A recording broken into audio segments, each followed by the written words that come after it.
One of my patrons asked about the Chen rapiers, which I hadn't gotten around to reviewing yet. I wanted to do some more test cutting with the military rapier, but I realized test cutting with this is probably not going to take very much. And I've already done the hardcore thrusting tests. That's somewhat questionable phrasing. I mean, how much more can I do with this than stab mail? There is really no reasonable harder test than that, except maybe stabbing a dead tree. Although, depends on just how rotten it is, how abusive that is. Yeah, it's not any worse than what I already did. And especially stabbing one of the heads from Ballistic Dummy Labs doesn't get any more realistic than that. So what more can I do? I'm done, might as well review it now. By the way, big shout out to the patrons. At this point, I couldn't do it without them anymore, so very much appreciate the support. If you want to join, link below. So this is the Tizona Spanish rapier by Chen. A cup-hilt rapier, as you can see, it's quite obvious what it's named after. And this is, in my opinion, the most extreme form of rapier. When people talk about how rapiers can cut, this is what they're talking about. This is really optimized for one purpose, and that is thrusting. It is quite nice to see, and even better to handle, a historically accurate reproduction of this kind of rapier. There are plenty of rapier reproductions on the market which are frankly not particularly good. And this is one of the best that I've tried so far, quite easily, in fact. It has some flaws, but if you need a too long didn't read, or watch in this case, and just need to know real quick, is this good? Should I consider buying it? The answer is yes. So let's get to the long answer of what makes it good and what its flaws are. What makes it good is it handles the way it should.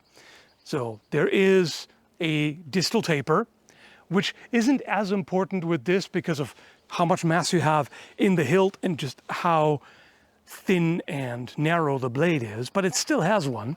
That is quite a substantial distal taper. It's not as visible because of how narrow the blade is, but you can definitely tell. It sure has one, and it gets very thin here. It needs to feel and move like a cup-hilt rapier, so the balance needs to be very far back, which it is. It's almost at the cup, and you need that because you want all this point control.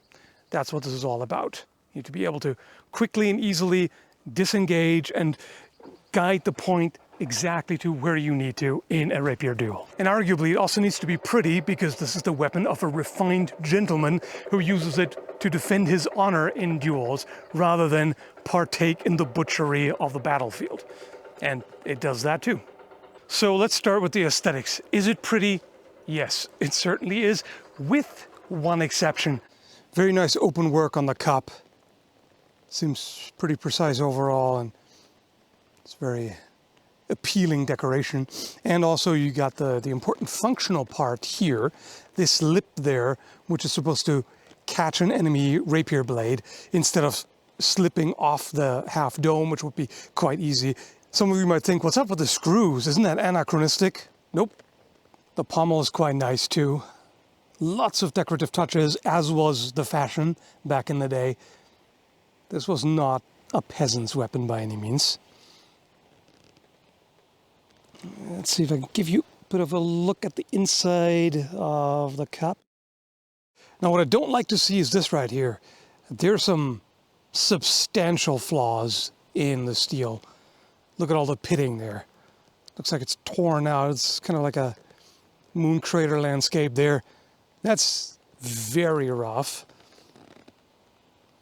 I wouldn't expect that area to fail, but just cosmetically, that's quite rough. You know, from most angles, it's hidden by this lip, but you will definitely see it, especially on this side. It's such a jarring contrast, though, to see the beautiful filigrane decorations, and then right underneath, there's what looks like Nova Scotian roads after winter.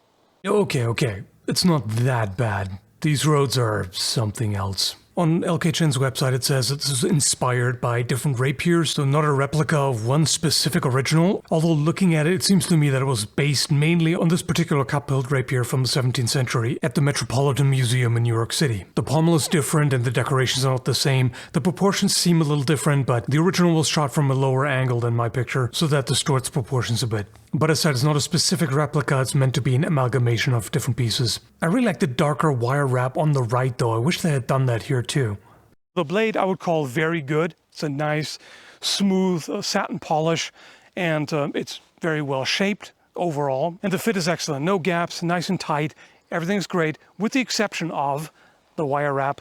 I thought the wire wrap was very tight, but now that I keep using it, I do see that it shifts a little bit. When using it, the wires keep shifting out of alignment here and there. Like, there you can see, you can realign them again, but I can tell that that initial tightness is loosened up because now I can feel a little bit of movement in the whole wrap. Like it's just shifting a tiny bit. And I imagine it might get worse over time. So that could be better. I would definitely like to see that wire wrap tightened up some more. As far as handling goes, as I said, it moves like a cup-hilt rapier should. It's nice and fast. You can guide the point quite precisely, and the handle is quite comfortable. Doesn't need a glove, which some wire-wrapped handles kind of do. This is perfectly comfortable, although now that the wire wrap has loosened up a little bit, it's less comfortable because I can feel it shift a little bit. I wouldn't expect the longevity of this wire wrap to be great. That's one of the downsides here. And finally, there's durability. Can this be used in a realistic way without being damaged, loosening up, breaking, falling apart, who knows what? And the answer is a definite yes. I tested it together with the other rapier against riveted mail to see if I can't get through it, which I did. It put enormous stress on the blade, as you can imagine. You can see right here just how much it's flexing. So it's very important that it can withstand that without breaking or taking a set, and it didn't. It's quite flexible. You know, with this sort of blade thickness and width, there's no way around that. It doesn't permanently deform. That's the important part. It's still nice and straight. It's very hard to show on camera. If I put it in front, maybe you can kind of see it. Now, you could argue that this is an unreasonably hard test because this wasn't designed to defeat mail armor to begin with, but there are instances in history where a duelist was accused of wearing a concealed shirt of mail after an opponent's blade broke off on him. Whether he was really wearing mail or whether it just hit a bone and it broke on that, I don't know, but it's plausible that somebody might do that and it might actually, inadvertently encounter mail. So either way, it held up beautifully, no problem whatsoever. Looking at the blade profile and the edge, I highly doubt I'll even get through a water bottle without a core, but we'll find out. Center of percussion is pretty low. Yep, that's what I expected. Yep, there's the mark. Okay, I'll try again. Nope.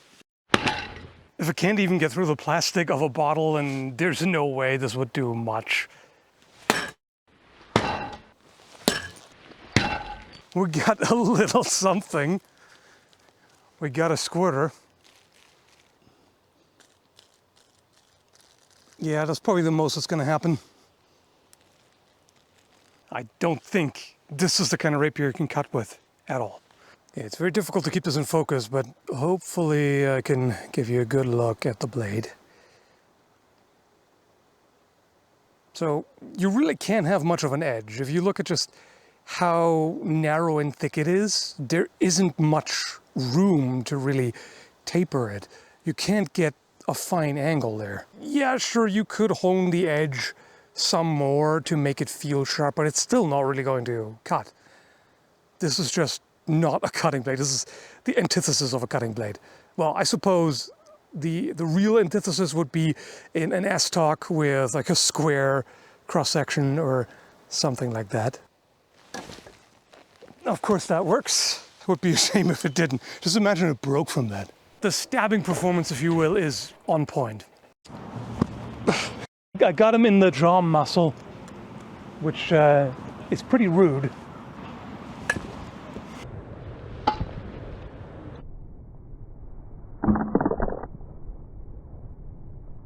There it is. Got him right in the eye. It was pretty light, really. And that's what makes it so effective in the thrust. This needle point here. It goes through material with very little resistance. And it's been holding up quite well too, particularly against the male. You can see that, I mean, maybe you could just about see the tip is just very, very slightly rolled. It's more like a burr, so no significant damage. It also comes with a scabbard, which is nice, but it's really more for storage. There is no suspension of any kind. You can attach something to it. It doesn't fall out when you tip it upside down. Even when you shake it, it doesn't come out, but it's nice and quick to draw. So this is exactly the sweet spot. This is perfection as far as scabbard fit goes.